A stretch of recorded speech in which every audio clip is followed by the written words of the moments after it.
camino y andad por él y hallaréis descanso. Pero dijisteis, no andaré. 6:16. Volvemos a pedirle que se pongan de pie. Vamos a volver a hablar con el Padre Celestial. Delante de un rey nunca estamos sentados, ¿verdad? Vamos a cerrar nuestros ojos para orar. Querido Señor, gracias porque estamos en el mejor lugar del mundo. Amén. En tu casa de oración. Gracias porque has contestado ya peticiones que se han hecho en estos días de oración. Amén. Pero aún las que no has contestado sabemos que lo harás, conforme a tu voluntad. Estamos suplicándote que uses al predicador en esta noche, que hables a través de él y que nuestros corazones sean llenos de tu Santo Espíritu. En el nombre de Jesús. Amén. Pueden sentarse. Una parte especial.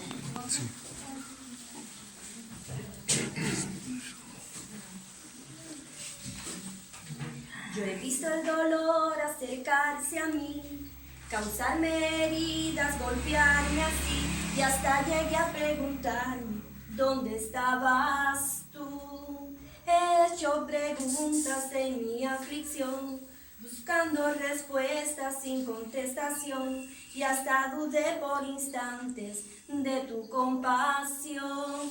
Y aprendí que en la vida todo tiene sentido, y descubrí que todo obra para bien, y que al final será mucho mejor lo que vendrá. Es parte de un propósito y todo bien saldrá.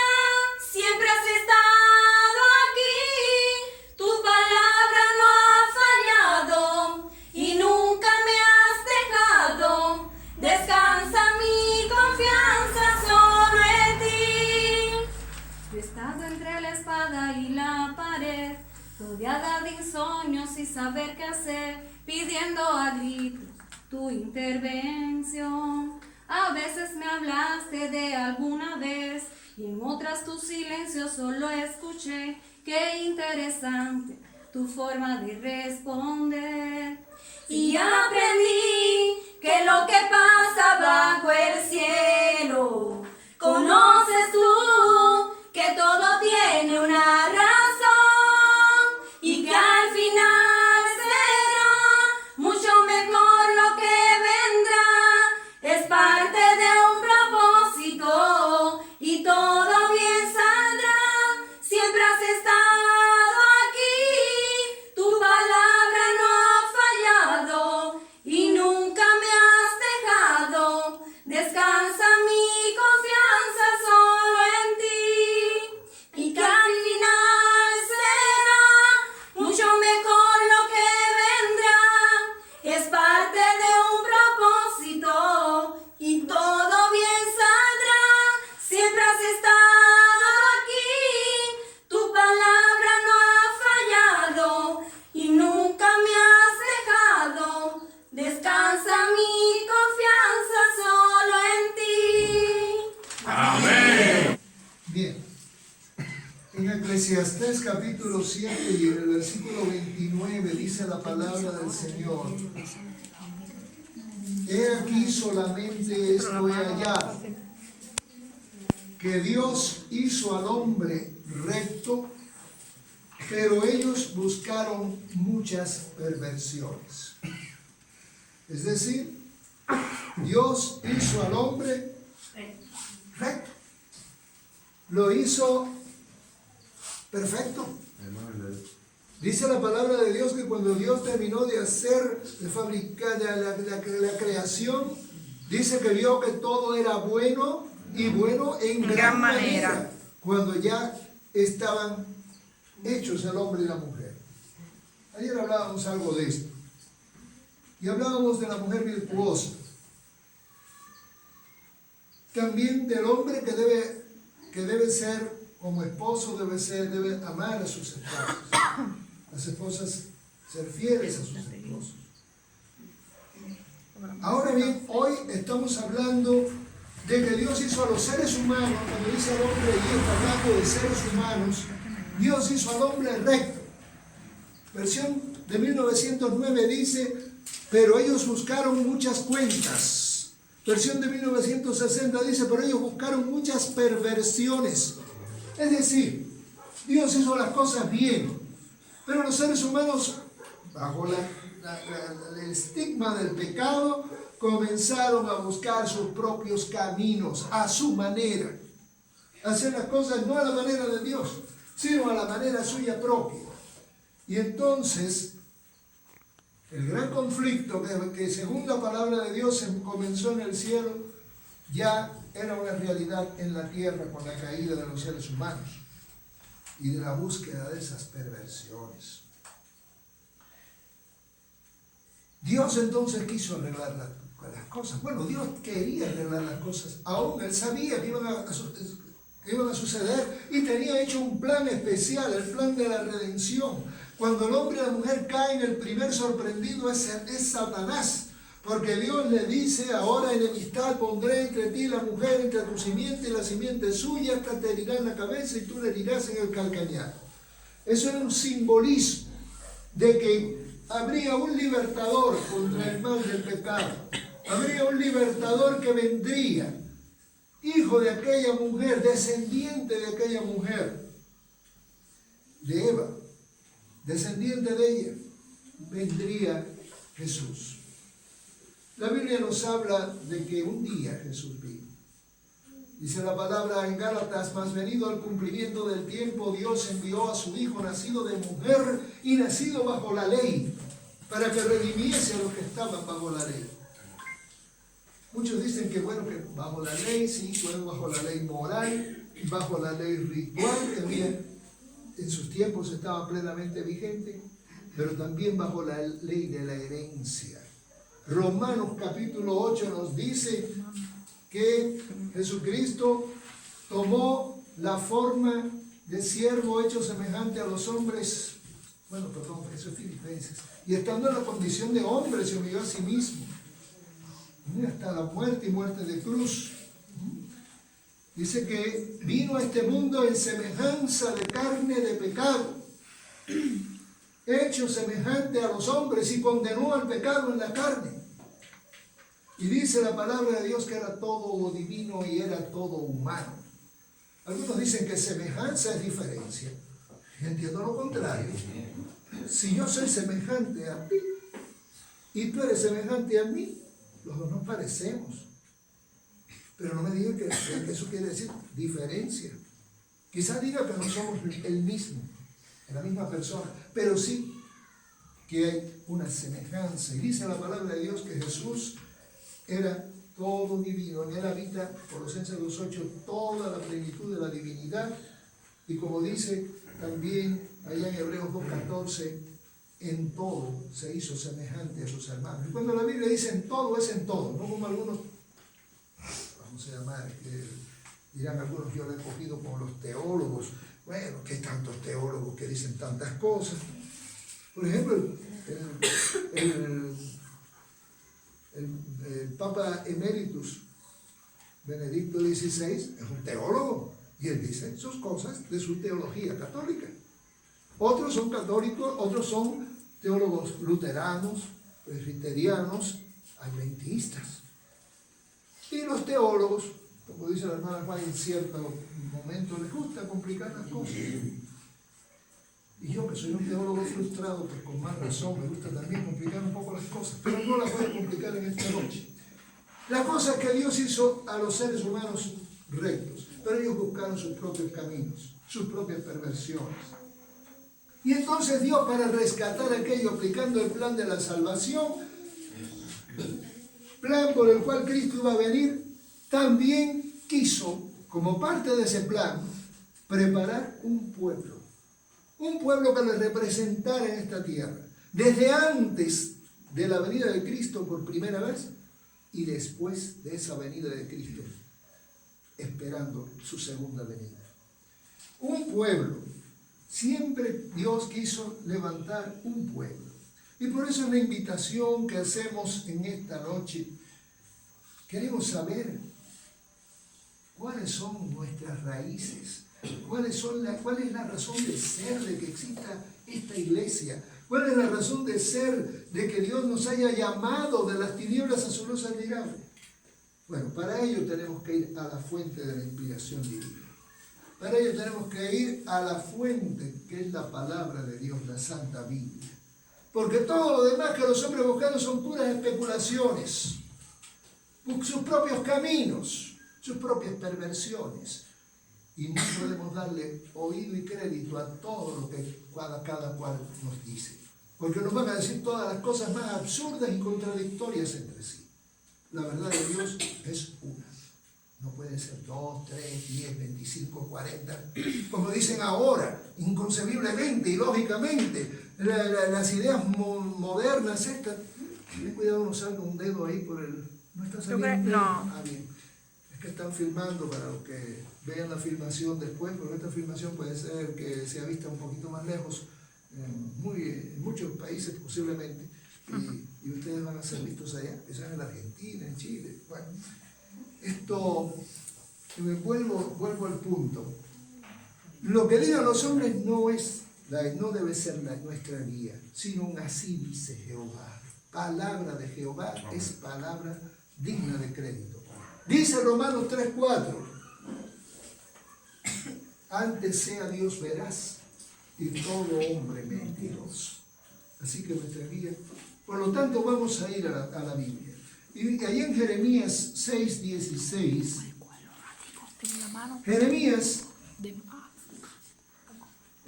Jeremías tuvo un ministerio profético en tiempos muy difíciles, porque el pueblo de Israel, al cual Dios había llamado como su pueblo escogido, había perdido el rumbo, se había extraviado en pos de imitar a las naciones vecinas.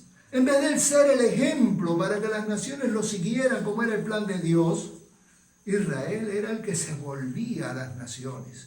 Y Dios llamó a eso adulterio espiritual. Y Dios llamó a muchos profetas. Y Jeremías le tocó una etapa muy dura y muy difícil. Y en ese valiente mensaje de Jeremías, en el capítulo 6 de su libro, versículo 16, que la hermana Maritza ha leído, dice, así dijo Jehová. ¿Así dijo quién? Jehová. Jehová. Y cuando Jehová habla, ¿qué tenemos que hacer nosotros? Escuchar. Escuchar y obedecer. Sí, obedecer. Dice, paraos en los caminos y mirad, y preguntad por las sendas antiguas, cuál sea el buen camino, y andad por él, y hallaréis descanso para vuestra alma. Pero el pueblo que estaba desubicado, desviado, dijo, no queremos ir, no andaremos.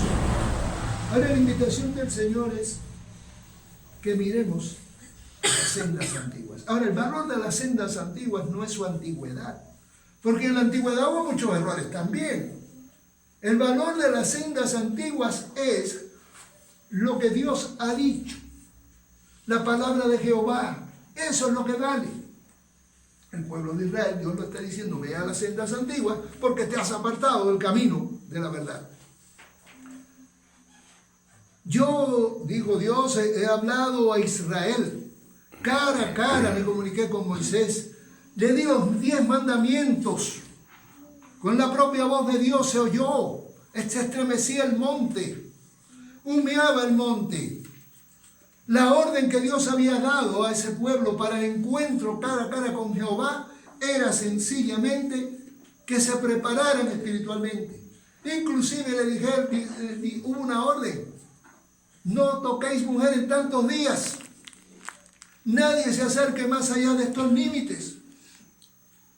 No es que Dios prohibiera la relación matrimonial, ¿no?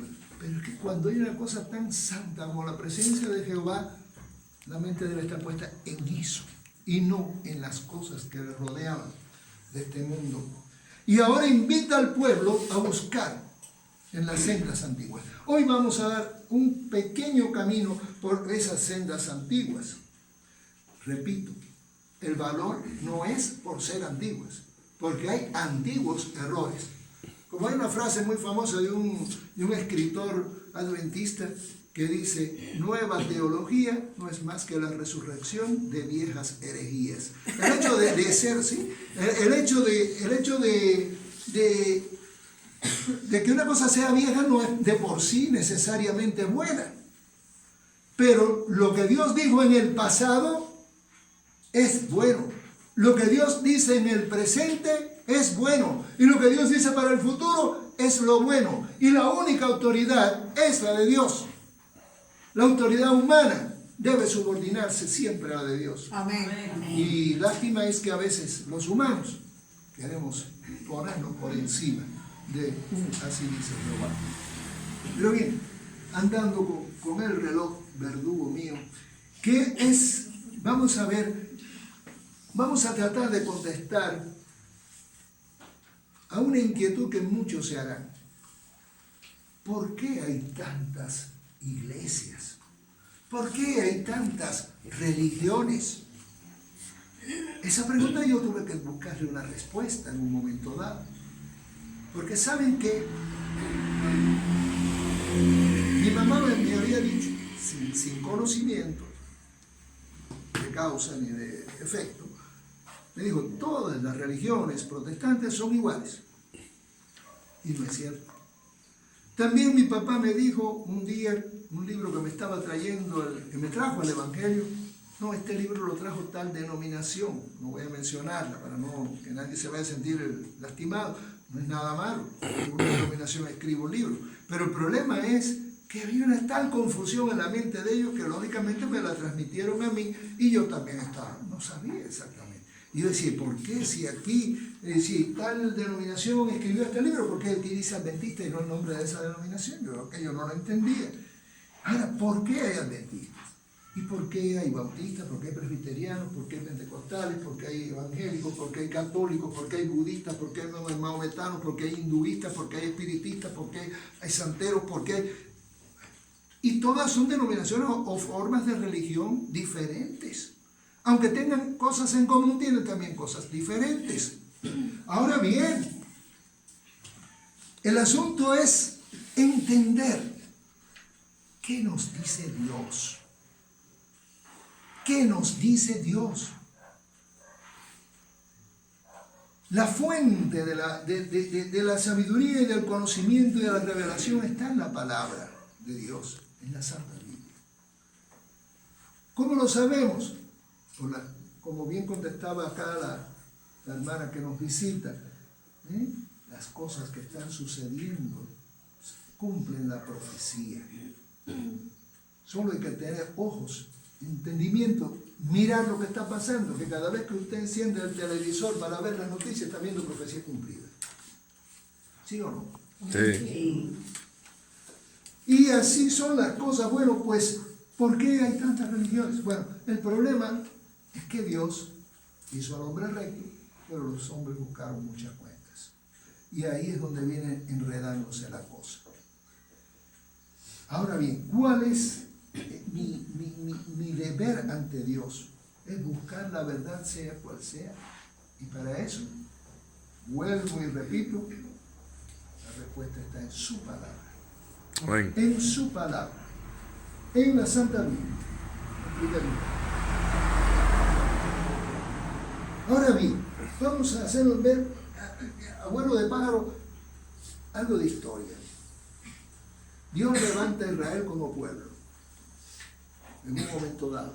Saca a Abraham de allá de Ur de los Caldeos, le dice: vete de tu tierra y de tu parentela a la tierra que yo te mostraré, y lo lleva a la tierra de Canaán. Y estando en la tierra de Canaán le dice: esta tierra te la daré a ti y a tus descendientes para siempre. Y de tu simiente vendrá el Salvador del mundo. Y en esa simiente serán benditas todas las familias de la tierra. Estaba hablando de Jesucristo, que vendría años más tarde, de la descendencia de Abraham. Dios de los hijos del hijo de Abraham, Isaac, sigue la descendencia. Y de Isaac a Jacob. Y de Jacob a las 12 tribus. Y Dios llama a ese pueblo de Israel, lo lleva a Egipto para que salve la vida, después lo saca de Egipto con mano fuerte y brazo extendido, le da los 10 mandamientos que ya eran conocidos antes, no es que lo inventó Dios a esa hora, ya eran conocidos antes, hay prueba de ello en todo el Génesis. Ahora bien, ese pueblo de Israel, que Dios lo llamó a ser una nación de sacerdotes y gente santa, fiel a Dios, que para que guardara sus mandamientos, para que fueran salvos no por las obras, sino por la fe en el Salvador que iba a venir, por la fe del nuevo y eterno pacto que ellos rechazaron, porque ellos con suficiencia propia, que es un pecado terrible, dijeron no, nosotros haremos todo lo que Jehová ha dicho. Y no habían pasado más que unos días. Moisés se había ido a recibir el resto de la ley ya ritual, ceremonial, civil, de las leyes de salud, al monte. Resulta que se asombra Josué, que había ido con él a acompañarlo, y se asombra Moisés por oír un ruido, una música que era diferente a la música que normalmente tocaba el pueblo. Cuidado con las músicas, que hay trampas de Satanás con ciertas músicas que alteran el espíritu, que son contrarias a la paz del alma. Sobre eso pudiéramos hablar otro día con más calma, ojalá pudiera, el tiempo nos diera. Pero bien, estrépito de voces y algarabía oyen ellos de allá y ven al pueblo, vienen rápidamente al pueblo, dice Moisés, no es grito de guerra, es música, escándalo. Me imagino algo parecido al reggaetón o algo terrible, estarían tocando, o el rock and roll. Y entonces allí se encontraron al pueblo adorando, el mismo pueblo que ya había dicho que iba a ser fiel a Dios, ahora estaba adorando un becerro de oro, una religión a su manera. Y un hombre como Aarón, que Dios lo había llamado al santo ministerio, vamos a llamarlo así, al ser sumo sacerdote, por flojera, por blandenguería, se dejó llevar por el pueblo, a hacer lo que el pueblo le diera la gana, vamos a hablar en cubano en este caso, y hicieron las cosas mal. Y Dios tuvo que estar batallando con ese pueblo rebelde, de cabeciduro, por muchos años, por décadas. Y en los tiempos de Jeremías, cuando la situación llega a su clímax, cuando el pueblo, aquel que era llamado a ser el primero de los pueblos de la tierra, ahora va a venir la cautividad, y el último profeta dándole al aldabonazo era Jeremías. Despierta, pueblo mío, despierta. Y el pueblo no quería oír. Estaban posesionados por una mente diabólica para imitar al mundo que les rodeaba, para vestir como vestían ellos, para fiestar como fiestaban ellos, para ataviarse como se ataviaban ellos y para adorar a los dioses que adoraban ellos, porque todo el paquete va junto. Y tuvieron que ir cautivos a Babilonia, 70 años de cautividad. Después regresan y entonces van al otro extremo, porque lo de los hombres, los seres humanos, ir de un extremo al otro. Del extremo de la liberalidad vulgar y mundana, aquella de idolatría, ahora pasan al extremo del exclusivismo y del racismo. Y ahora se creen los únicos con derecho al cielo. Cualquiera de nosotros que somos gentiles de origen, para ellos éramos como animales. Y como animales e inmundos, al punto que para poder romper esa barrera, Dios tuvo que aparecerse al apóstol San Pedro y presentarse en una visión de animales sucios y decirle: Pedro, mata y come. Y Pedro decía: pero si yo nunca he comido ninguna rata, ninguna culebra, ninguna aura tiñosa. Aura tiñosa que se llaman sopilotes en México y zaburos en Venezuela. Bueno, esos animales ya no los he comido, pero él entendió, porque el Espíritu lo siguió guiando, que se refería a hombres. No vaciles de ir con estos hombres que vienen a buscarte, que están tocando a tu puerta. Porque Dios no hace acepción de personas. Porque Dios no hace acepción de personas. Amén, Señor. Y de un linaje ha hecho todos los hombres. Amén, Señor. Y la prueba de esto, una de las tantas pruebas, es que la sangre de una persona negra puede salvar a una persona blanca, y de una persona blanca puede salvar a una persona negra o una persona de raza amarilla. Nadie es mejor por un color o por otro. Y ahora se está despertando el racismo por muchos países. Increíble, pero cierto. Así es. ¿Qué les parece? Cómo el mundo está al revés. Pero bueno, es otro tema. El asunto es que Dios llamó a un pueblo. El pueblo le falló a Dios. Y ese pueblo judío que tan mejor se creía fue el que crucifica a Jesucristo. Wow. Para colmo de males. Dios le había dado 70, ya por último en tiempos de Daniel dijo 70 semanas están determinadas para tu pueblo. Y las 70 semanas se cumplieron. Cristo fue muerto a la mitad de esa última semana profética. Esteban fue asesinado unos años después. Se cumple el tiempo y Dios dice: ahora el pueblo de Dios no va a ser solo Israel, va a ser también formado por judíos y gentiles, o sea, por personas de cualquier lugar. Dios estaba formando de nuevo un pueblo para su nombre. Y Dios funda una primera iglesia, la iglesia que en Apocalipsis simbólicamente se le llama la iglesia de Éfeso. Una iglesia que estaba en el apogeo del crecimiento, de la bendición de Dios, pero una iglesia que tuvo sus problemas, pero que los pudo ir superando. El problema es cuando mueren los apóstoles. Y después viene una etapa que viene a ser la iglesia de Pérgamo, a ver si la memoria, Esmirna primero, la de Pérgamo, y vienen persecuciones contra los hijos de Dios. Eran asesinados por los emperadores romanos, los hijos de Dios, en el foro romano, en el Coliseo, quemados vivos, echados a los leones. Pero muchos mártires mantuvieron su fe. Amén. Mantuvieron su fe y murieron por la causa de Dios. Y dice la palabra de Dios que son bendecidos especialmente esos.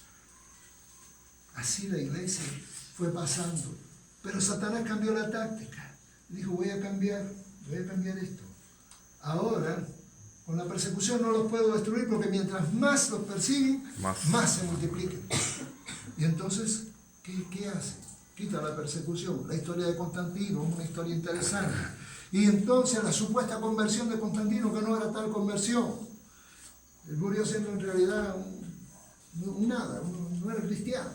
Por orden y por decreto dijo que todo el mundo tenía que ser bautizado a partir de tal fecha. Se acabó la persecución a los cristianos y empezaron entonces a aparecer los oportunistas, que antes no eran cristianos porque le costaba muy caro, podía costar en la vida, la tortura, la cárcel, el presidio. Pero los oportunistas ahora vieron un filón, se unió la iglesia y el Estado, ahora vamos a aprovechar. Y entonces, por orden de Constantino, todo el mundo era declarado cristiano, se empiezan a corromper aquellas ideas y a infiltrarse las ideas del paganismo dentro de la iglesia. Se prostituye la iglesia, se une el poder romano del emperador con el del obispo de Roma. Y ahí surge una iglesia que domina al mundo, que poco a poco va estableciendo su poder. Cae el imperio romano y queda ahí. Eso podríamos estudiar en profecía si tuviéramos tiempo, que ahí las profecías son tremendas. Así surgió el llamado catolicismo romano. Pero las cosas ya era otra cosa totalmente diferente a lo que Cristo había enseñado.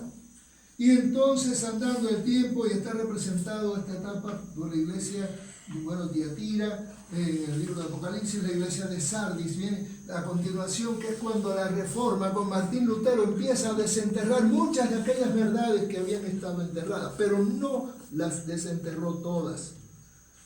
Y ahí está la gran tragedia del protestantismo. Muere Lutero y los luteranos se quedaron parados donde quedó Lutero, no siguieron más allá. Lo mismo con Calvino, con el otro. Muchos de ellos, como Calvino por ejemplo, heredaron ciertas doctrinas que no eran bíblicas, inventadas por Agustín de Hipona, como la doctrina de la, ¿cómo se llama? Ese que dice que ya nacemos condenados como pecadores por el solo hecho de haber nacido. O sea que es pecado nacer, según esa doctrina.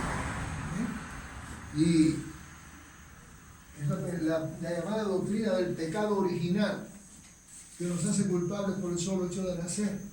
Y yo le pregunto, como pregunta Dennis Priebe en uno de sus sermones, tengo unos gaticos en mi casa que es mansito, que es da gusto, el gatico juega con nosotros. En la casa es una maravilla, pero cuando el gatico sale al jardín es otra cosa. Allí ver al pajarito, allí ver al ratoncito, y cuando lo agarra no tiene piedad de ellos. Y los destroza, los mata. Ese gatito tan dulce. Ahora pregunta, ¿el gato es pecador? ¿O el gato está mostrando el fruto, el resultado del pecado que afectó a toda la naturaleza? Nosotros somos pecadores porque decidimos pecar. Y no estoy hablando de ninguna herejía. Porque aún con el pensamiento, cuando decidimos albergar un pensamiento, aunque no cometamos un acto físico, ya el hecho de pensar, de aceptar, ya es un hecho que estamos cometiendo. Y así son las cosas. Bueno, resumen. Esos errores pues fueron heredados en algunos pensadores protestantes. Tuvo que venir, por ejemplo, la iglesia bautista para levantar el bautismo por inmersión, porque según la doctrina, esa de, ¿cómo es?, del pecado original, la única forma de salvar del pecado original era bautizando a un niño. La Biblia no habla de eso. Cristo dice que para ser bautizado primero hay que creer y hay que conocer. Y es igualdar, hacer discípulos para ser bautizados. Un niñito no sabe nada. Está bien, lo que hacían los judíos era presentar el niño delante, o la niña delante de Jehová, pero ya, no más. El niño tomará su decisión cuando sea más grande. Bien, por último, Dios tuvo que ir levantando, por ejemplo, bautistas para corregir ese error. Pero los bautistas se quedaron en un punto donde, por ejemplo, creían que los muertos siguen vivos. La Biblia dice que los muertos nada saben. Tuvo que venir otro movimiento y otro movimiento. Y, por ejemplo, el metodismo fue un avance en relación al estilo de vida, porque muchos protestantes creyeron que la cosa era solamente aceptar a Cristo como un Salvador y una vez salvo, siempre salvo. ¿Quién dice eso? ¿Dónde está en la Biblia? Búsqueme el texto que lo dice. Y yo lo voy a creer. Pero hermano, yo salí de ahí, yo sé lo que estoy hablando. Allí no. Eso de que, no, y incluso yo una vez oí a cierto predicador, no voy a mencionar su nombre por ética, que dijo en cierto lugar que el Cristo nos declara justos, cuando nos justifica, pero que no nos hace justos. Es como decir, te doy el título de médico, pero no eres médico. No calificas porque no has aprobado tu asignatura. Entonces, Dios está haciendo una falsedad. No. La Biblia nos habla del poder transformador de Cristo en nosotros, del Espíritu de Dios que está aquí en este lugar. Amén. Eso es lo que dice la palabra. Cristo dice, si el que no naciere de nuevo no puede entrar en el reino de Dios. Amén. En Juan capítulo 3 está. Entrevista con Nicodemo. Nicodemo era un teólogo. Era un teólogo. Se suponía que sabía todo lo que la Escritura dice. Y sin embargo estaba tan despistado, como algunos. Lo están hoy en día también. Mire, cuando un tren se sale de la línea, ¿qué le pasa? Se descarrila. ¿A dónde va? Si el tren iba para La Habana, ¿a dónde va cuando se descarrila? Ahí se queda. Y a veces hay muertos y heridos. Y destrozos. Señores, por favor, pongamos nuestra teología sobre los rieles de un así dice Jehová y vamos hasta el cielo. Pero si nuestra teología empieza a desviarse de todo eso, nos quedamos ahí plantados porque el Señor va a decir, no os conozco. ¿Qué sigo? Ahora bien, Dios tuvo que ir levantando una iglesia tras otra como reforma. Pero todavía faltaban algunos punticos. Según la Biblia, ¿qué dice el cuarto mandamiento? ¿Cuál es el día del sábado? Acuérdate del sábado para santificarlo. Pues por tradiciones humanas, paganas primero, con la justificación de que Cristo resucitó un domingo, que de paso era cumpliendo una ley ritual que estaba ya prescrita de antes. No fue porque fuera a cambiar el día, lo hubiera dicho. Había que rectificar ese error. Había que rectificar el error que da base al espiritismo, que es el de la inmortalidad del alma. Había que rectificar otros errores. Además, Dios dice que levantaría un último pueblo, un remanente, para dar la última llamada al mundo, para anunciar que Cristo viene. Y ese pueblo tendría dos características. Dice Apocalipsis 14:12, que guardaría los mandamientos de Dios y tiene la fe de Jesús. Amén. Y Apocalipsis 12:17 dice que guardaría los mandamientos de Dios y tiene el testimonio de Jesús. Y Apocalipsis 19:10 me dice que el testimonio de Jesús es el espíritu de la profecía. Y la Biblia ya en el libro de los Proverbios me dice que sin profecía el pueblo se desenfrena. Por lo tanto, hermanos, tenemos que afincarnos sobre la roca que es Cristo. Nadie puede poner otro fundamento que Amén. Amén, Señor. el cual es Jesucristo. Bien, y por eso surge el llamado a formar una iglesia remanente que se ha llamado la Iglesia Adventista del Séptimo Día. Ahora, eso quiere decir que que es perfecta en este mundo, porque existe la llamada iglesia militante y la iglesia triunfante. Son conceptos teológicos interesantes. Hay otro concepto teológico que es el de la iglesia visible y la iglesia invisible. ¿Sabía usted que hay más pueblo de Dios esparcido por todas esas iglesias que aún no han llegado a la plenitud de la revelación de la verdad? Que dentro de la iglesia adventista que los profesos guardadores de la verdad. ¿Saben ustedes que hay más pueblo afuera que adentro? Puede ser que hoy tú no seas miembro de la iglesia adventista y tú seas pueblo de Dios. Y eres pueblo de Dios porque si tienes a Cristo en tu corazón y le amas de todo corazón, eres pueblo de Dios. Amén. Ahora Dios te llama también a conocer más de su palabra, a profundizar en el conocimiento, a crecer en la gracia y el conocimiento de Cristo Jesús. Amén. Y a crecer en santidad, y a crecer en entrega, y a no rechazar al Espíritu Santo, porque el Espíritu de Dios nos llama. Bueno, ya tengo que terminar, y el tema apenas empieza. ¿Qué cosa queda por decir? Esa iglesia, por último, quiero mencionar, dice Dios en su revelación, que sería sacudida. Que el dragón se llenó de ira contra la mujer y se fue a hacer guerra contra el resto de la descendencia de ella, los que guardan los mandamientos de Dios y tienen la fe de Jesús, o el testimonio de Jesús. Así que no esperemos nada bueno de Satanás. Satanás va a tratar de dividir la iglesia. Satanás va a tratar de crear chanchullos entre unos contra otros. Satanás va a tratar de introducir falsas teologías. Satanás va a tratar de... No es que va a tratar, es que lo está haciendo. Lo está haciendo. Va a tratar de desanimar los corazones de cada uno.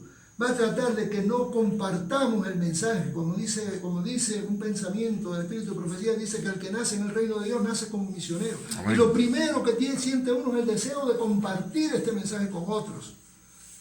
Va a tratar de Satanás de acallar ese deseo. Va a tratar de hacernos mirar hacia el punto lúgubre, hacia la parte tenebrosa, hacia la parte negativa de las cosas. Va a hacer que veamos el mal ejemplo de alguien que profesa nuestra fe. Puede ser que todos somos humanos, podemos cometer errores cuando nos descuidamos de la mano de Cristo, y entonces ese mal ejemplo puede desanimar al otro que viene detrás. Por eso que tenemos que tener mucho cuidado. Por último, somos llamados pues como cristianos, y en este caso Dios ha llamado a la iglesia adventista con esa misión, no tiene otra misión. El día que deje de tener la misión de llevar adelante el mensaje de que la hora del juicio ha llegado y de decir salir de Babilonia y cuidado para que no recibamos la marca de la bestia y de todo el gran conflicto final que se va a formar, que ya está en estación. Bueno, nosotros, hermanos, Dios nos ha llamado porque tenemos que dar ese mensaje. Amén. El día que dejemos de darlo, no tenemos razón de ser nuestra existencia. Cristo dice, vosotros sois la sal de la tierra. Y si la sal se desvaneciere, ¿con qué se la salará? Amén. El día que dejemos de dar este mensaje ya no servimos más para nada, mejor que nos echen fuera y seamos hollados por los hombres. Así lo digo con toda verdad. El día que sigamos la doctrina de Desmond Ford, por ejemplo, que aquí casi nadie lo conoce, mejor es que dejemos de existir como iglesia bendita, si eso fuera así. Porque ese señor es un hereje. Y con todas las barbaridades que ha enseñado. Y yo lo que... tengo tanto que decir en otras cositas, no lo voy a poder leer. Bueno, que el Señor nos ayude para poder ser fieles hasta la muerte, y el Señor nos dará la corona de la vida. Amén. Salvador, penar esperando es su anhelo mejor. Amén. Will you please take this? Estoy aburrida. Bueno, si quieren comenzamos de nuevo. Bueno, oremos. Vamos a ponernos de pie para orar.